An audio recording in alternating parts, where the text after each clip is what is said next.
Yan sa story.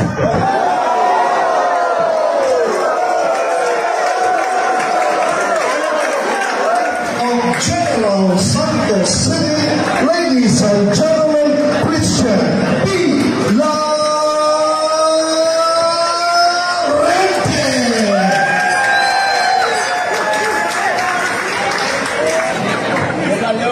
Alvin Bigara, Christian P. Laurente. The return of Christian P. Hindi sa Iloteng.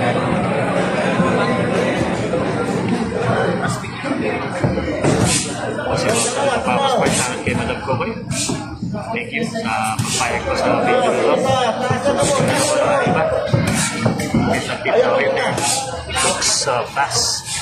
Right away, no? Pagbabalik niya to, daming nagtatanong kung dito kay Christian P. Laurente. Ito masasagutan natin. He's wearing the purple one. At si Alvin, kanya from Amoy. Alam ko yung makatag na Amoy talaga. Ano yan? Ito, kondisyon. Alvin, pangalan. Pero Christian P. Laurente, showing speed kagad, ha? Yun yung bentahay na talaga yung mabilis talaga ito si Christian P. Laurente. Ano yung shoutout ko sa inyo lahat? It's been a while since I covered boxing. We are back.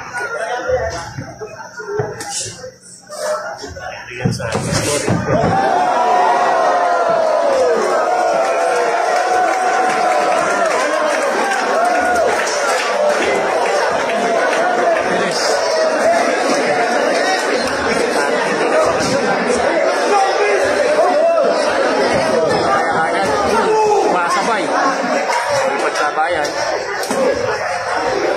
Yun yung mabilis kasi. Iba yung bilis talaga. In the body. At saka yung bilis niya. Kasi sa malakas. Tingnan natin kung... malakas pa ba? Malakas? Oo. Mabilis na. Malakas pa. Oo. Parang hindi nagbakasyon. Parang matagal na hindi naman. Hindi walang kalawang kumbaga. Parang hindi nagbakasyon. Oo, yun na nga. Pero malaki siya dito. Kita mo yung footwork. Luwa kami! Oh. Kumpiyansa na. Ayan na yung yung parang, yung una, ingat pa siya ngayon, naglalaro na naman. Kuha na. Confident na, confident. Kumpiyansa ka. Hindi ko lang alam kung kuha. Kasi siyempre, itong malaman niya. Pag kumanan kasi kumpiyansa na yan. Yun na nga, kumpiyansa na. Pero kuha, hindi ko pa alam kasi malabang pa eh. Kuha na yan, Pao. Kuha na ba? Okay naman. Bitin mo ba yung baka tamad din yung mga fans. Siyempre, kailangan bigyan natin ng pag-asa lang. Habang sumusuntok, ay sakit! Ang sakit nun! Ow! Ang sakit siya nalupong eh. Oh my gosh, wala na nga.